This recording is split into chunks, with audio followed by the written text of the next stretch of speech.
Hello students, कैसे हैं आप। आज का टॉपिक है रेशियो टेस्ट और डीएलएम्बर रेशियो टेस्ट। इसको दो नाम से बोला जाता है, रेशियो टेस्ट भी और डीएलएम्बर रेशियो टेस्ट भी। ठीक है, तो इसके बारे में स्टडी करते हैं। प्रीवियस वीडियो में मैंने कंपैरिजन टेस्ट आपको पढ़ाया था। होपफुली आपको क्लियर हो गया होगा। उसके कुछ क्वेश्चंस मैं और कराऊंगी। पहले थोड़ा ये इंपॉर्टेंट ब्रीफ में रेशियो टेस्ट पढ़ लेते हैं और उसके बाद मैं आपके सारे क्वेश्चंस और डाउट्स ले लूंगी। देखिएगा, डीएलएम्बर रेशियो टेस्ट क्या होता है।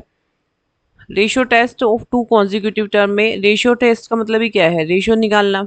ठीक है, एन टर्म का रेशियो। टू कॉन्जिक्यूटिव टर्म्स ले रखी हैं आपने, क्या क्या लिए हैं, UN लिया है, UN+1 लिया है। दो कॉन्जिक्यूटिव टर्म्स लिए हैं हम, इसमें इसका रेशियो फाइंड करते हैं। ठीक है, तो UN एंड UN+1 दो कॉन्जिक्यूटिव टर्म्स आपको, एन टर्म आपको मिलेगी। ठीक है, तो उसमें आपको UN आपको गिवन होगा एंड UN+1 आपको उसमें से कैलकुलेट करना होगा, एन को N+1 रिप्लेस करके। अप्लाई कैसे करते हैं कि जब भी सीरीज फैक्टोरियल में अगर है, देखिए रेशियो टेस्ट कब अप्लाई होता है, जब भी आपका सीरीज फैक्टोरियल में होगी। कंपैरिजन टेस्ट मैंने बताया था, जब आपका फ्रैक्शनल में दिया होगा, रेशनल में फंक्शन होगा ना, तब आपको कंपैरिजन लगाना है। फैक्टोरियल में नहीं होना चाहिए, है ना। फैक्टोरियल में जब भी होगा तो रेशियो टेस्ट लगाएंगे, या फिर आपका एक्सपोनेंशियल फॉर्म में है या AN में है। क्लियर। तो ये अपनी कन्वीनियंट के अकॉर्डिंग आप कोई भी टेस्ट लगा सकते हैं। नेक्स्ट देखेंगे कैसे फाइंड करना है। UN/UN+1 राइट करेंगे, इसमें लिमिट लेंगे, n tends to infinite put कर देंगे। इसकी वैल्यू एक फाइनाइट वैल्यू आनी चाहिए। ठीक है, तो उस केस में आपको ऐसे, आपका जैसे ये एक सीरीज मैंने लिखी है 1 2 3 2 4 6, इसकी आपको एन टर्म फाइंड करनी है। एन टर्म फाइंड करेंगे, वो UN हो जाएगी, that is a UN। And then will calculate UN+1, n को N+1 से रिप्लेस करके रेशियो फाइंड करेंगे। ठीक है, ये प्रोसेस है, पहले प्रोसेस समझ लीजिए। अच्छा, मैं आपको बताया था, जब मैं ज़्यादातर आपका UN ऊपर रखती हूँ, UN+1 डिनोमिनेटर में मैं लेती हूँ, तो उस केस में ना R>1 पर ही कन्वर्जेंट होता है। अगर आप इसको रिवर्स लेते हैं तो आपका R<1 पर कन्वर्जेंट होगा।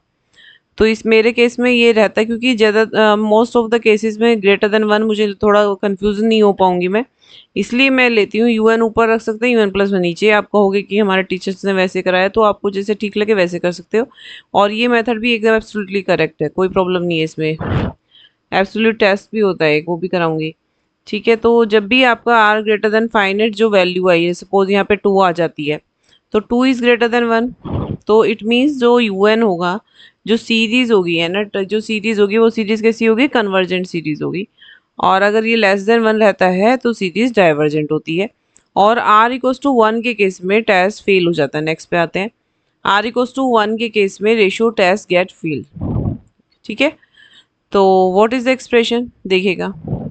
If summation n UN is a positive term series, एक UN एक सीरीज दे रखी है, एनी सीरीज, उसकी ये जहाँ समीशन लिखा है ना, तो वो इनफाइनाइट सीरीज दे रखी है एक तरीके से।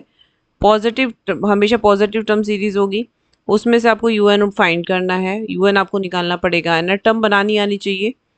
ठीक है, सीरीज में से एन टर्म होपफुल बनानी आनी चाहिए सबको। नहीं आ रही है तो मैं सिखा दूंगी, कोई प्रॉब्लम नहीं है।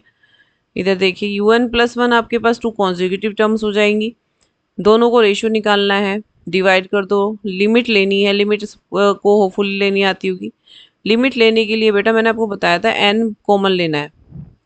एक तरीके से आपको ऊपर वाले टर्म से भी n कॉमन ले लो, नीचे वाली मैक्सिमम पावर ऑफ n ले लो। जैसे N2 है तो N2 ले लेंगे नीचे से। तो ये फॉर्म ना ऐसे डेवलप होनी चाहिए, 1/n वाली।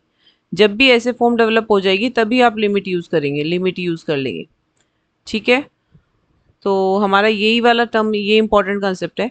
लिमिट बच्चों को सोल्व नहीं कर पाते हैं, तो लिमिट सोल्व करने का यही प्रोसेस है कि हाँ, हायर पावर n आपको बाहर लेना है। अगर देखो <1 रहता है तो डाइवर्जेंट, greater than 1 है तो कन्वर्जेंट, और =1 होता है तो रेशियो टेस्ट फेल हो जाता है। चेक करेंगे बाय यूजिंग अनदर टेस्ट। ठीक है, कोई जो आगे टेस्ट पढ़ाएंगे उसके अलावा, तो आपको उससे टेस्ट से चेक करना है। क्वेश्चन लिया है मैंने, क्वेश्चन देखते हैं क्या। देखिएगा, क्वेश्चन लिया है हमने, test for the convergence whose nth term is this. इसमें देखो UN गिवन है, इसमें कोई आपको प्रॉब्लम नहीं लगेगी। UN गिवन है, अगर कोई सीरीज गिवन होगी ना तो उसमें आपको कुछ नहीं करना है, जस्ट UN फाइंड कर लेना। UN फाइंड करने का मैं तरीका आपको बता दूंगी कैसे फाइंड करते हैं। कन्वर्जेंस फाइंड करने के लिए सबसे पहले बस उसकी है ना टर्म आपको पता होनी चाहिए। सीरीज हो तो उसकी है ना टर्म निकालनी पड़ेगी, और है ना टर्म हो सकता है दिया ही हो, जैसे इसमें गिवन है बेटा। ठीक है, तो इसमें यू एन आपको गिवन है, लाइक क्या दिया है, N two upon two N दे दिया है। अब इसमें एन देखो फैक्टोरियल एन तो है नहीं, फैक्टोरियल नहीं भी है ना, लेकिन एन की पावर एक्सपोनेंट में है। देखो ए एक्सपोनेंट वाली फॉर्म दे रखी है ना, ए एन। तो ratio test is much easier. ठीक है, रेशियो टेस्ट सबसे अच्छा होता है, इसको आपको अप्लाई करना है रेशियो टेस्ट को। ये डी एल लम्बर्ट के नाम से भी होता है और रेशियो टेस्ट भी होता है। ठीक है, यही अप्लाई करना है, ये ज़्यादा अच्छा टेस्ट है। तो यूएन के केस में आप कहोगे कि मैम कंपैरिजन वाले केस में, कंपैरिजन सीरीज जब भी देखो फ्रैक्शनल में दिया है उसमें ना रेशियो टेस्ट बहुत मुश्किल हो जाता है, क्योंकि फ्रैक्शन में टर्म दे देती है n+1 upon suppose N square, तो उसका स्क्वायर कैसे करोगे, फिर वो दिक्कत हो जाती है। जहाँ पर थोड़ा सा आपका फैक्टोरियल टर्म है, इजीली आपकी un+1 आप फाइंड कर ले तो आप, और अगर आप कंपैरिजन के प्लेस पे रेशियो भी फाइंड लगाना चाहते हैं तो लगा सकते हैं, कोई प्रॉब्लम नहीं है उसमें। ओके, आंसर सेम आता है, कन्वर्जेंस सेम आएगी। अगर कन्वर्जेंट होगा दोनों टेस्ट से ही होगा, नहीं होगा तो दोनों टेस्ट से नहीं होगा। देखो यूएन आपके पास ये रहा, un+1 निकाल रहे हैं, एन के प्लेस पे n+1 रख दिया है, और एन रख दिया ना, दोनों को डिवाइड कर लिया है, यहाँ पे पुट किया, डिवाइड किया, n square upon two n plus one. देखो इसमें आपको डिवाइड किया, एन के प्लेस पे n+1 रखेंगे, यहाँ पे रखा है ना n+1 का होल स्क्वायर 2n+1, दोनों को रेशो किया, रेशो मैंने कर दिया। ये आपको पता है ना, ये वाली term a upon b upon c upon d में ये ऊपर चला जाता है ना, ये वाला ऊपर जाएगा a के पास और ये नीचे रहता है। तो ये हमने ऐसे ही पलट दिया है, 2 की पावर n+1 ऊपर आ गया है और n+1 का होल स्क्वायर नीचे आ गया। इसमें से हमने n की पावर बाहर ले लिया है बाहर। उसके बाद क्या कर रहे हैं, तो यहाँ से कैंसिल हो गया, 2n ये बच गया है। अब इसमें हमने देखो लिमिट आपको तब तक ओपन नहीं करनी है, ये मेक अ पॉइंट, इसको याद रखिएगा कि लिमिट आपको तब ओपन करनी है जब आपका सभी आपकी 1/n वाली फॉर्म बन जाए और बाहर के n इस वाली फॉर्म कैंसिल आउट हो जाए, एक भी n नहीं बचना चाहिए, अदरवाइज तो इनफिनाइट जाएगा ना। ठीक है, देखो सब n स्क्वायर कैंसिल हो गया यहाँ से, तो हमारे पास क्या बचा है, 2 बचा है ओनली ऊपर, और इधर फॉर्म बन गया 1/n। 1/n अब लिमिट आप ओपन कर सकते हैं इस वाली टर्म में। ठीक है ना, यहाँ ओपन कर देंगे क्योंकि 1/, इन्फिनाइट क्या जाता है, इन्फिनाइट टेंड्स टू जीरो जाता है, ये जीरो चला गया ये टर्म, और खाली क्या बच गया, 2/1 that is 2 which is greater than 1, hence u n is converted. U n यानी कि सीरीज क्या आ गई है, कन्वर्जेंट आ गई है बाई रेशियो टेस्ट, क्योंकि मैंने यू एन अपॉन। अब आप कहोगे मैम मैं रिवर्स ले लूँ, अगर आप रिवर्स लेंगे ना तो ये आपका बच्चे 1/2 ही बनेगा, उसमें भी कोई प्रॉब्लम नहीं, 1/2 बनेगा, वो भी लेसर देन 1 होगा तो कन्वर्जेंट ही होगा। ठीक है, तो this is a convergent series. Next देखेंगे, एक क्वेश्चन मैंने और लिया है, इसमें आपको फैक्टोरियल का केस है, वेरी इंपॉर्टेंट क्वेश्चन। फैक्टोरियल में यू एन को n+1 से रिप्लेस किया, n is replace by n+1, factorial लगा दिया n+1 ठीक है, दोनों को डिवीजन किया है। डिवीजन में आपने ऊपर नीचे अपने देखिए टर्म ना, जो ये नीचे वाली टर्म है याद रखिएगा, ये वाली नीचे वाली टर्म ना इसके पास जाएगी, ऊपर वाले की आ गई ना, और ये वाली टर्म इसके पास जाएगी। सिंपल करने का तरीका है ये। अब क्या करते हैं, देखो फैक्टोरियल को हमेशा कैंसिल करेंगे। फैक्टोरियल कैसे कैंसिल करा है, फैक्टोरियल n+1 को आपको बाहर लेना है। देखो फैक्टोरियल n+1 क्या होता है, n+1 ना बाहर आ जाता है, 1 लेस बाहर आता है और 1 लेस अंदर रहता है, ये बचता है। अगर हम इसको रिप्लेस करेंगे तो क्या बचेगा, n फैक्टोरियल में नहीं बचेगा, ये इससे ये कैंसिल हो गया, तो खाली n बच गया यहाँ। और इसमें से आपको बाहर लेना है n, मैं बोल रही थी ना n को आपको बाहर लेना है, तो n को आप बाहर लेंगे तो क्या आ जाएगा, देखो n की पावर n प्लस, पहले तो ये कैंसिल कर दिया, फैक्टोरियल n कैंसिल हो गया ना, और n बचा है, n+1 बचा है, सॉरी ये बाहर आ गया, क्या बचा है ये n, फैक्टोरियल n+1 है ना, तो क्या आएगा, n फैक्टोरियल n बचेगा। फैक्टोरियल n को कैसे लिखते हैं, n इंटू n-1, 1 लेस अंदर रहता है ना, हाँ तो n+1 बाहर आएगा बच्चे, इसमें n+1 बाहर आता है सेम, और 1 लेस अंदर जाता है, तो n+1 ही लिखा है मैंने यहाँ पर, n+1 आ गया है। अब इसमें से आपको n बाहर लेना और यहाँ से भी n बाहर ले लेंगे। पहले इसमें से n जब बाहर लेंगे तो देखो n की पावर n+1 बाहर आएगा, n की पावर n+1 ले लिया, तो यहाँ पर क्या आ गया, 1+1/n+1। सिमिलरली आपने यहाँ से n बाहर ले लिया, तो यहाँ पर से भी n ले लेंगे, ये भी क्योंकि छोड़ेंगे नहीं तो इनफिनाइट जाएगा, 1/∞ 0 हो जाएगा, ये ना गलत हो जाएगा, तो उस केस में आपको n को आपको हमेशा बाहर रखना है। एन अपने बाहर ले लिया, 1/n आ गया। यहाँ से आपको n की पावर n, यहाँ से भी लिया था n+1, तो ये कितना बना था, n की पावर n आपके पास यहाँ पर आ गया था, n की पावर n आ गया था, ये कैंसिल हो गया था n की पावर n से, नीचे भी n ना, n की पावर n से n कैंसिल है, n बचा है। n जब आपने यहाँ से बाहर लिया तो n से भी n रिड्यूस हो जाएगा। देखना इसको सिंप्लीफाई करके, अपने हैंड से करोगे तो अच्छे से समझ में आएगा। तो आपके पास सिर्फ ये टर्म बची है, 1+1/n की पावर n, ये बची है सिर्फ। और ये टर्म मैंने लिखी हुई है, देखो ये फॉर्मूला होता है लिमिट में 1+x/n, वेरी इंपॉर्टेंट फॉर्मूला है ये। 1+x/n की पावर n, यानी ये जब भी ऊपर देखो, ऊपर पावर में n आ जाए और नीचे भी n आ जाए, तो ये ई का फॉर्मूला बन जाता है, बन गया। अब यहाँ पर x डिपेंड करता है, x is the constant value, x यहाँ पर 1 हो सकता है, 2 हो सकता है, basically x is the constant, x constant है। सपोज यहाँ 1 होता तो ई खाली इसका वैल्यू हो जाता है ई की पावर 1। अब यहाँ पे क्या है, 1 ही है ना, तो ई की पावर क्या हो गया, 1 हो गया, ई हो गया ओनली।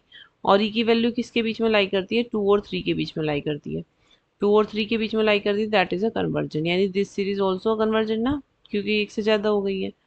ठीक है, क्लियर, समझ में आ गया होगा, अच्छे से समझ में आ गया है। इसको आपको हैंड रिटन करना है, नोट्स बनाते रहिएगा पैरेलल। ठीक है, एक कॉपी बनाइएगा, जितने भी क्वेश्चंस करा रही हूँ उसको करते जाइएगा साथ में। एक क्वेश्चन और लिया है मैंने, देखो। ये ना क्वेश्चन की सीरीज दिए है, मैं एक मिनट ओपन कर लेती हूँ बच्चों। वेट वेट वेट वेट,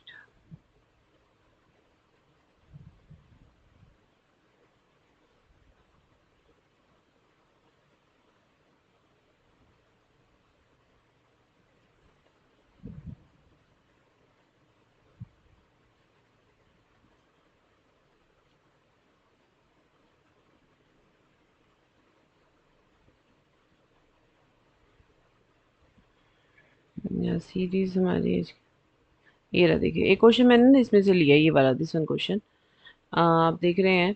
देखो इसका बच्चों स्क्रीनशॉट ले सकते हो, मैंने ये दोनों क्वेश्चन सोल्व करा दिए हैं, कन्वर्जेंट आया है, आपको क्लियर हो गया कन्वर्जेंट आया है। एक क्वेश्चन नंबर थर्ड देखिए आप, थर्ड में एक सीरीज दी है, ये थर्ड क्वेश्चन करना है, फोर्थ कर लेना, बस सफिशिएंट है रेशियो टेस्ट के लिए। और एक दो क्वेश्चन मैं और दे दूंगी आपको, राबीज टेस्ट आके कराएंगे, राबीज टेस्ट का ये वाला स्टेटमेंट रहता है।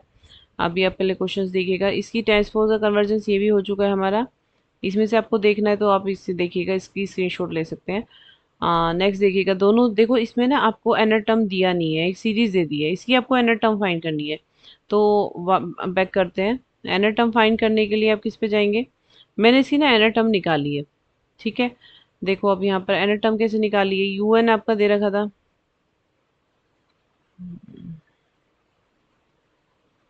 यूएन क्या दिया था,